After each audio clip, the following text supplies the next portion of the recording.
According to the National Electrical Code, specifically Section 250.104a, all metal water piping systems that are in or extend outside the building or are otherwise electrically conductive must be bonded to the grounding system at the service entrance.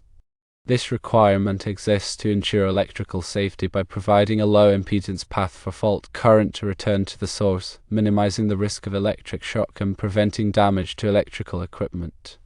Now, consider a situation where the water piping system is primarily made of plastic, which is not electrically conductive. However, there are sections of copper pipe at the termination of each outlet, like at a sink or water heater. Even though this copper pipe is not in direct contact with the ground, it is electrically conductive and connected to the plastic piping system. The question arises, is bonding required in this scenario? The answer is yes. Even if 99.9% of the water piping is plastic, the presence of any electrically conductive copper piping connected to the system necessitates bonding. The NEC requires bonding because the copper sections can become energized in the event of an electrical fault. Bonding provides a safe path for the fault current, reducing the risk of electrical shock.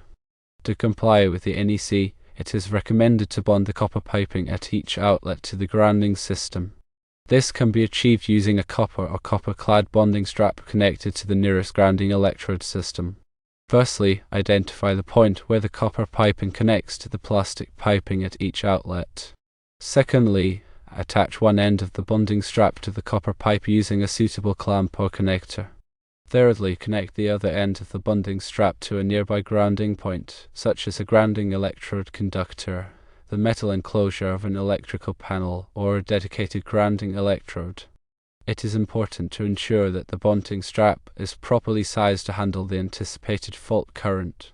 Consult NEC Table 250.102 cone to determine the appropriate size of the bonding jumper based on the size of the service entrance conductors.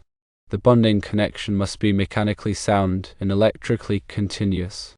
Clean the surfaces of the copper pipe and the grounding point before making the connection to ensure good electrical contact.